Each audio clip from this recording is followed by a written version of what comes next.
महाभारत की ये प्रचलित कहानी जिसके बारे में बहुत कम लोग जानते हैं, पर इस कहानी के बारे में जानने से पहले हमारी इस वीडियो को लाइक करके चैनल को सब्सक्राइब कर लीजिएगा और बेल नोटिफिकेशन को ऑल पर सेट कर दीजिएगा ताकि ऐसी वीडियो की नोटिफिकेशन आपको सबसे पहले देखने को मिले।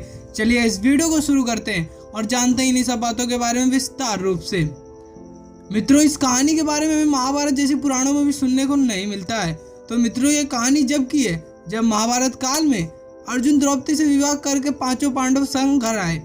अर्जुन ने अपनी माँ को बुलाते हुए कहा कि माँ देखो मैं क्या लाया हूँ। पांडवों की माता किसी कार्य में व्यस्त थी तो उन्होंने कहा कि जो भी लाए हो आपस में बांट लो, और इसी बात के चलते पांचों पांडवों ने द्रौपदी से विवाह किया। इसके बाद पांचों पांडवों ने निश्चित किया कि द्रौपदी प्रत्येक वर्ष एक पांडव के साथ रहेंगी, और जब द्रौपदी किसी पांडव के साथ कक्ष में समय व्यतीत कर रही होंगी तो दूसरा पांडव कक्ष में नहीं जाएगा। इसीलिए पांडवों ने एक योजना बनाई कि जो पांडव द्रौपदी के साथ कक्ष में समय व्यतीत कर रहा होगा वह अपनी चरण पादुकाएं दो कक्ष के बाहर उतार कर जाएगा, जिससे दूसरा पांडव कक्ष में न जाए।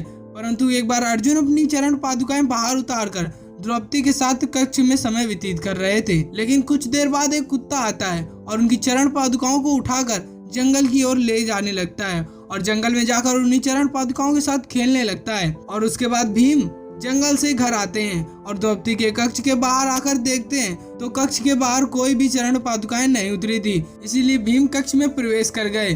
भीम को इस तरह कक्ष में देख द्रौपदी शर्मिंदा हो गई और वह क्रोधित होकर बोली कि आपको कक्ष के बाहर चरण पादुकाएं नहीं दिखी क्या? तो इस पर भीम बोलते हैं कि बाहर कोई भी चरण पादुकाएं नहीं उतरी थी। तो द्रौपदी और अर्जुन कक्ष के बाहर आकर देखते हैं तो वहां पर कोई भी चरण पादुकाएं नहीं उतरी थी। इसके बाद भीम और अर्जुन और द्रौपदी जंगल की तरफ जाकर चरण पादुकाओं को ढूंढने लगते हैं। ढूंढते ढूंढते द्रौपदी को अर्जुन की चरण पादुकाएं दिखती हैं। इसके साथ एक कुत्ता खेल रहा होता है। द्रौपदी वैसे भी अपने आप में शर्मिंदगी महसूस कर रही थी और क्रोध में होने के कारण उन्होंने कुत्ते को श्राप दे दिया कि जिस तरह मुझे श्रेयवास करते हुए भीम ने देखा है उस तरह तुम्हें श्रेयवास करते हुए पूरी दुनिया देखेगी। जिस तरह मैं अर्जुन और भीम के सामने लज्जित हुई हूँ उस तरह तुम पूरी दुनिया के सामने लज्जित होगे।